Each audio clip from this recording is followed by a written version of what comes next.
tract that's going to be located in the zone. The purpose of creating the zone is to attract development that might not otherwise come to the county. And this abatement would be for improvements off of not the underlying real property. So the abatement agreement is for the developer of the turbines and the turbine structures and infrastructure to go with the capacity to generate power from these turbines. That's a very brief overview of the order to create the tunnel. Subject to action on creation of the zone, then there's consideration of the tax abatement agreement that I'll speak to you after the vote. And in conjunction with the abatement agreement, there's a road use agreement that also goes with that to address any county maintained roads that would be impacted by the truck traffic and the weight limits and the weights that would be coming in on that during the development study. It's anticipated the project will begin with site studies and further development late this year, and then construction would start and finish next year. Any questions? All right, thank you. Do y'all have any questions on the Oh, let me introduce Garrett Peters, who's here on behalf of KP Andrews. When are y'all talking about starting? When are y'all talking about starting? December, approximately December this year, 2020, or maybe early January 2021.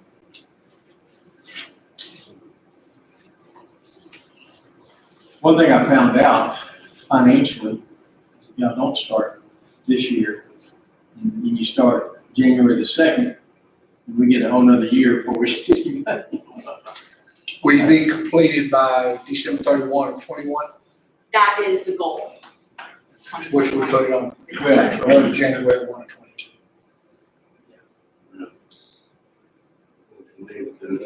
Well, any other comments that anyone here would like to say as far as the, we are in a public hearing right now, so anyone that would like to comment one way or the other, I'd love to hear you. I will tell you right now, I've received maybe 100 plus positive folks wanting this. I get to have one person tell me no, they don't. So, sounds like the people that are involved are excited about it, not to mention what the Coolidge ISD is thinking about it. Be a real shot in the arm for them. If there's not, go ahead, yes, sir. Yes, my name is Johnny Foster, and I'm a landowner in the northern part of Limestone County. Very proud of my land, had my land a long time, did a lot of work on it to get it in good shape, looking good, and we live there with my wife, Margot. And we've researched these wind farms a little bit, been to the one in Goldthwaite, been to the one in Axel, Esmark. I've never heard anything negative in any situation from anybody, the landowners, the people, whoever's involved with that. I've talked to some of the workers that's connected with that very much. And it's just, it's a win-win situation all the way around to me. It's very clean energy, not gonna use any water for the project, and it's gonna help the community and jobs and everything else. I just don't see anything negative about it one bit whatsoever. And we're proud that it's coming in. I mean, I hope it does, and I hope it works good, and I hope this court smiles on the people that's trying to get this work done. Yes, sir. Thank you very much. Thank you. Okay, I'll speak also if I might. I'm Margot Foster, and landowner, but also vice president of Hubbard Chamber of Commerce. So I am representing them here today also. And they give their wishes to the court to grant the abatement for that area. We've got a covered address, but we do live in Limestone County. It goes both areas. So we look as a positive job opportunity. We're in the area, we don't have the gas, we don't have the oil, we don't have the gravel, we don't have the lignite coal, but we do have wind. And we're gonna try to capture that on that end of the county if y'all will let us. Thank you. The only thing that I've heard negative at all is that it's not called the Coolidge Wind Farm. It will be before long. All right. At this time, I'm going to go ahead and close this public hearing. We'll move along now to item number 32, and that is consider and take possible action to create a reinvestment zone for the purpose of tax abatement to provide economic development within the county in accordance with Chapter 312 of the Texas Tax Code, and reinvestment zone to be located as described in the application by tax abatement agreement with Hubbard Wind LLC. Judge, I'd like to move to create a reinvestment zone to be known as Limestone County Reinvestment Zone Number 2, Hubbard Wind, for the purposes of tax abatement to provide economic development within the county in accordance with Chapter 312 of the Texas Tax Code. Said reinvestment zone to be located as described in the application by the Hubbard Wind LLC. You have a motion and a second. Any other discussion on this item? All in favor, say aye. Aye. Any opposed? Item number 33 is consider and take possible action regarding the adoption of a tax abatement agreement with Hubbard Wind LLC pursuant to Chapter 312 Texas Tax Code. Bob, you have anything you want to add to this right here? Yes, sir. Chapter 312 of the property code authorizes counties to enter into tax abatement agreements. You had previously adopted guidelines and so forth for those purposes. A review of the application shows that it conforms in all regards to the guidelines and is appropriate.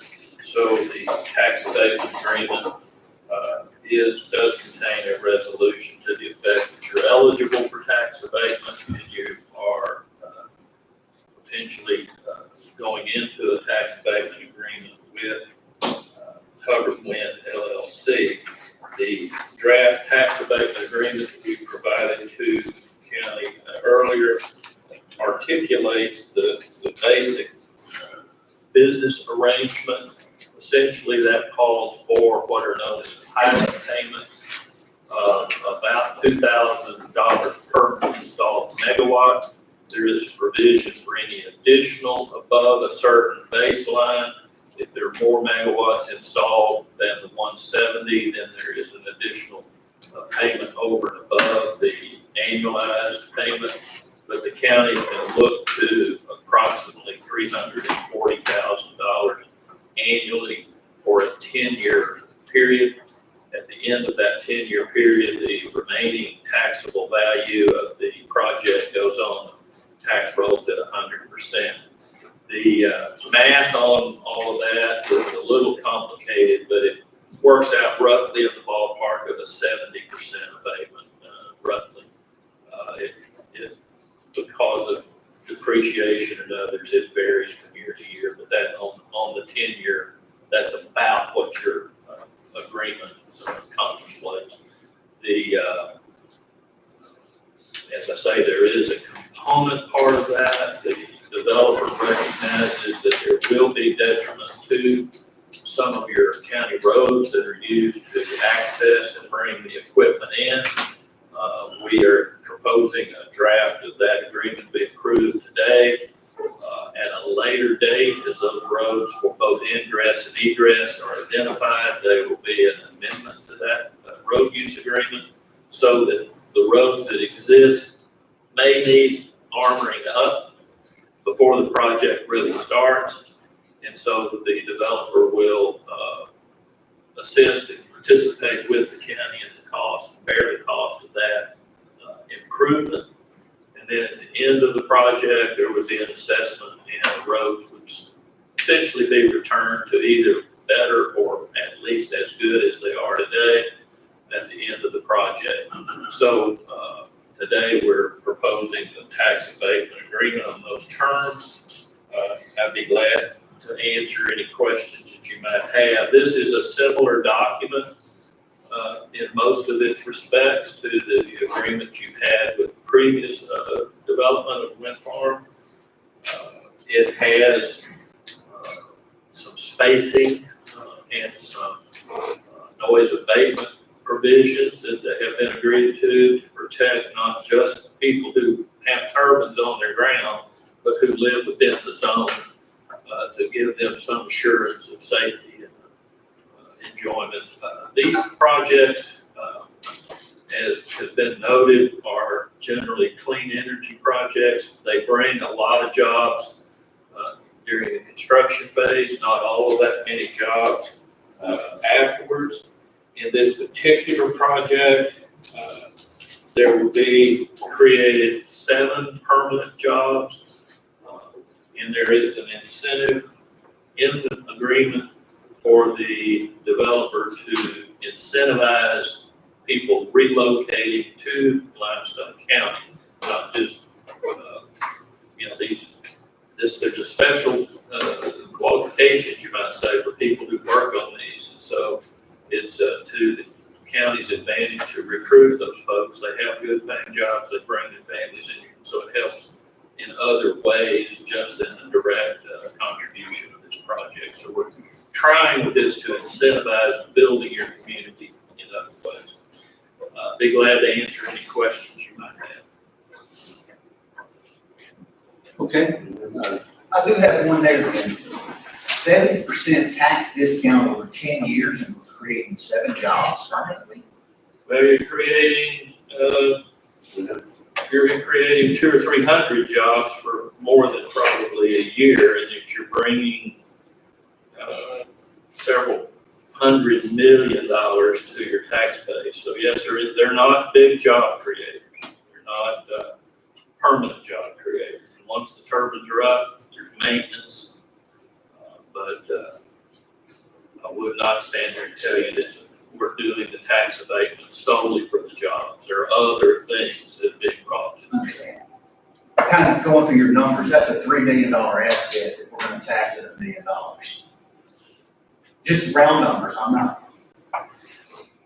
There is attached to the application, an analysis, a financial analysis, certainly is of record. So, yeah, that's about right. Because at the end of that 10-year period, that asset will be depreciated down where the market value, appraised value, under $1 billion. Over the life of the project, we anticipate the lifetime expectancy of the project will be about $11 million that will be brought to the county ad valorem tax in collectible taxes. So roughly $300,000 a year, years 11 through 30 is what we're kind of taking in. Yes, sir, it's in that ballpark. Pretty generous.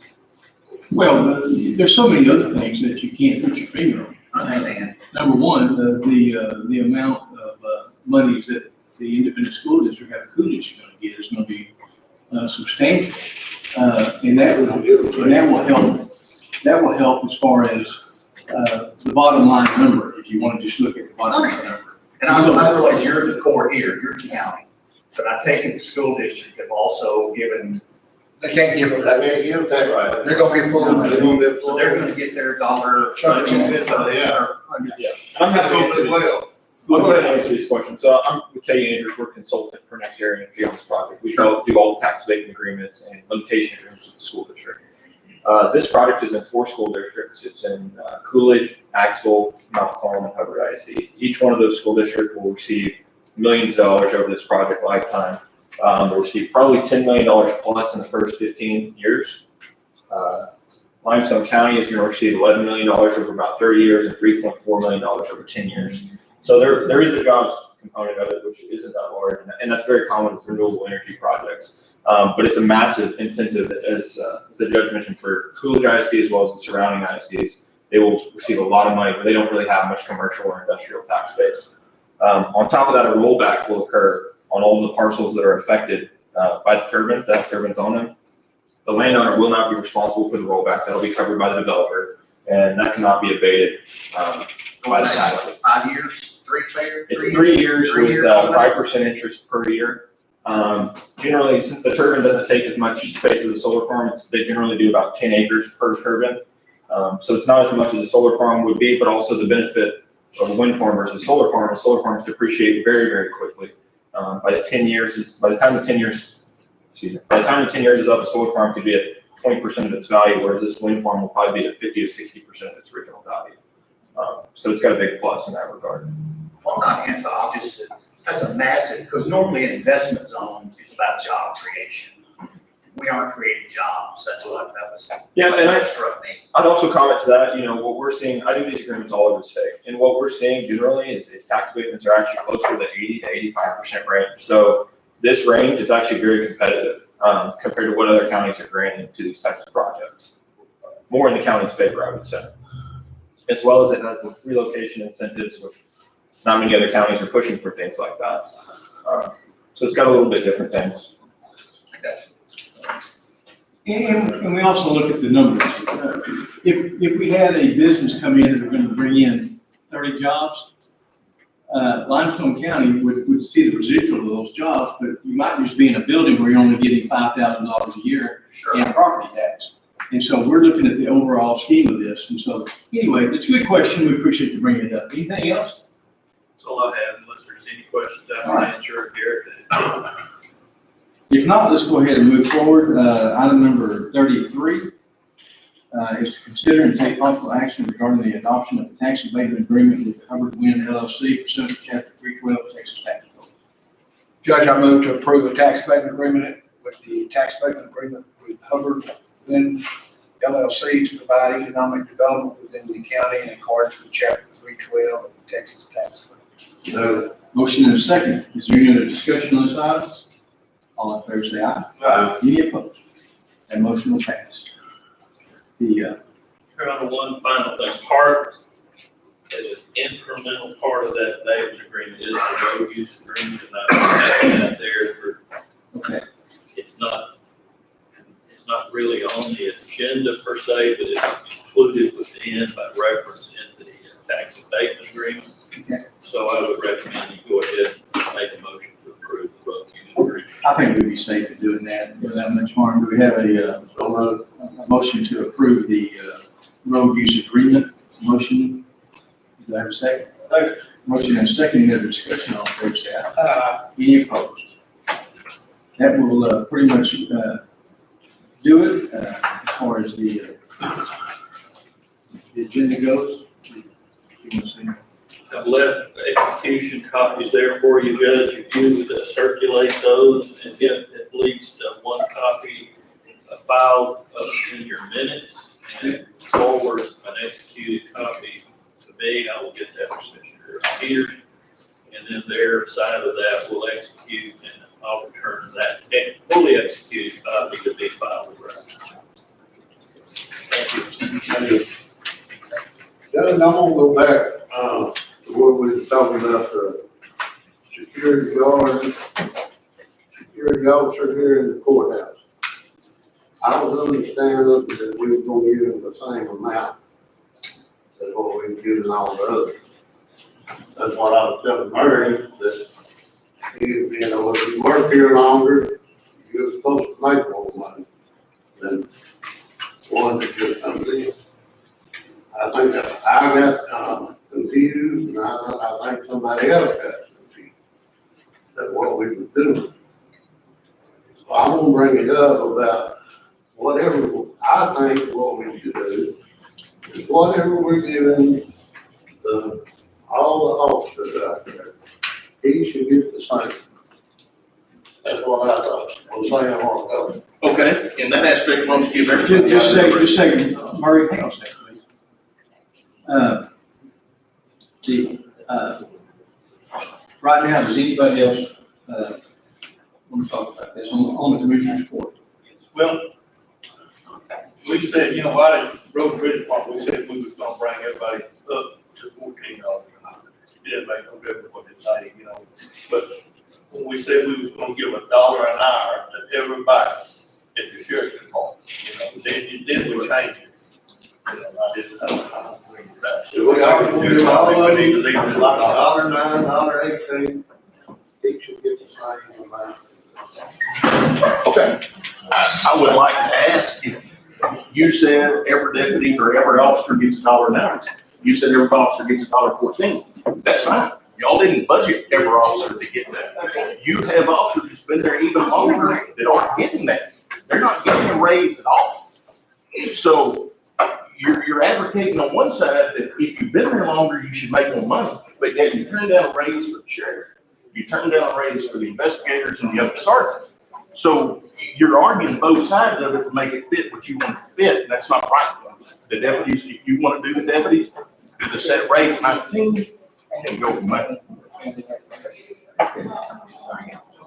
It's my intent that we bring all the deputies to the $19. Get them on equal and go from there. The discrepancy will be. And that is going to be a one-shot deal where somebody's not going to get a raise big enough. The same exact thing's going on. Just trying to get them all.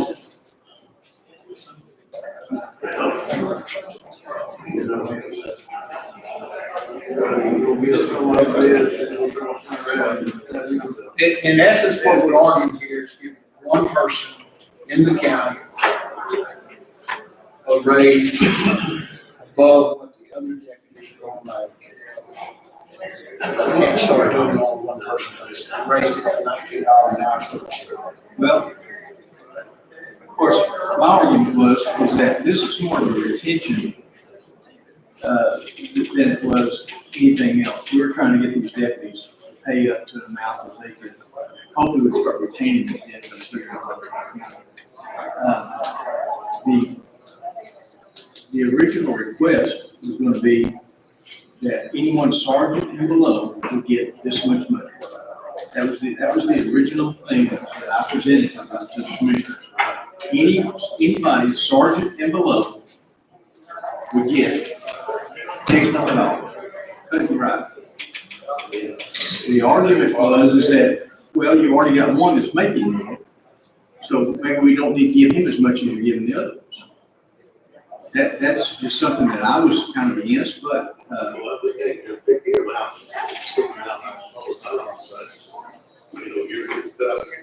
He's not getting cut. He's not getting cut. He's still getting a raise.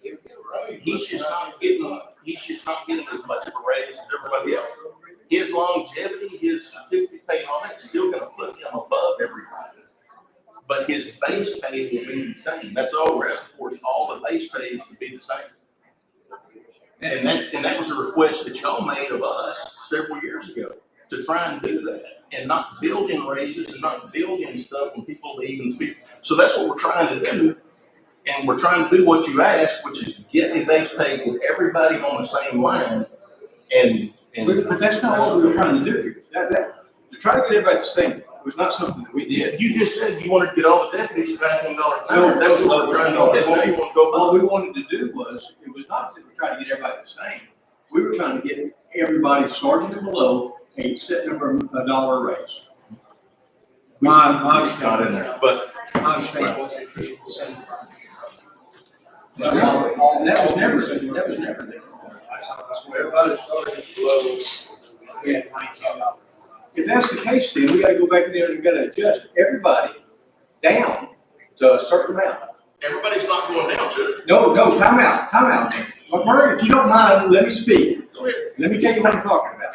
If you've got people that this dollar amount puts them way up above here, they're already above the 19. Oh, yes, every. Do we have any regular deputies making above 19? No, sir. Not now, but what I'm trying to say is the amount of raises that each one of them would get would be different, just to get them there. So you got one of them making $18.99 an hour. He's getting 1 penny raise. That's correct. Okay, that's not what we want to do. What we want to do is we want to give everybody an even amount of raise. And it just so happens that it's just one person.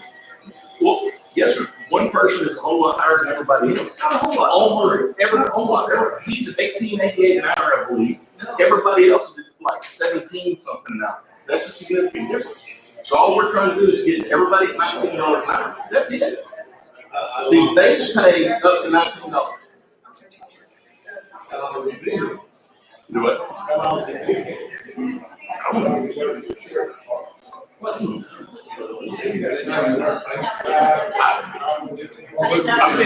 been here over 20 years, I'm not getting one. I could say, if we're gonna get into how long they get here, I'll get the rate started. The sheriff's been here 40-something years, he's not getting one, so you can't just go just based on that. We were trying to get the definition of $19 an hour, which is what the court requested to start with. Anything above that $19 an hour is based on longevity and based on this. So, well, if you were here longer, you made more money, but the base pay, take all the certificate, all the longevity, take all of that out. The base pay is $19 an hour. Then you separate based on your years of service and what the county gives them. Time out, let me just say this right here. I presented to the Commissioners Court that everybody, sergeant and below, get a raise of this amount, whatever it was, $14 an hour, and everybody got it. That's what I recommended, that's what I presented. If y'all wanna do that or not, don't, it's not me. That's what I proposed to y'all, everybody get. This is the only person in effect. Natasha had it. I don't have my notes in front of me. There's a couple of things.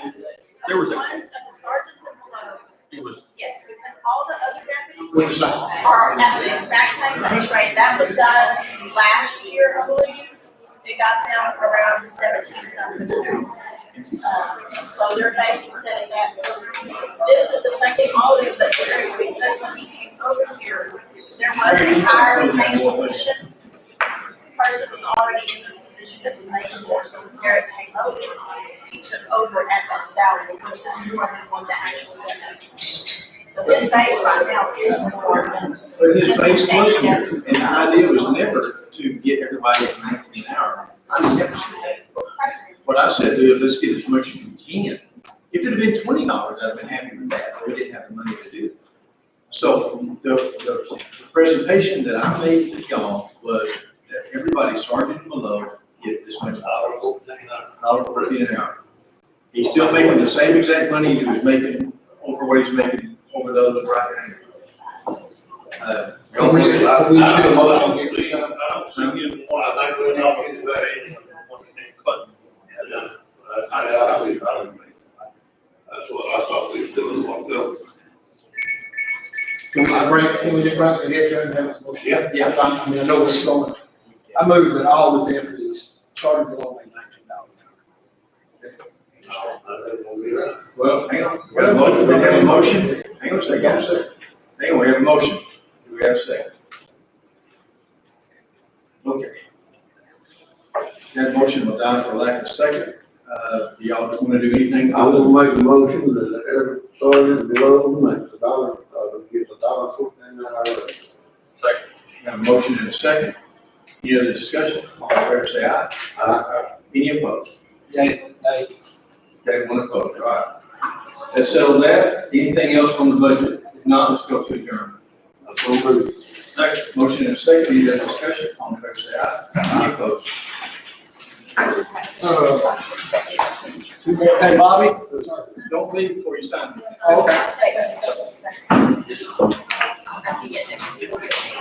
Where the baby is?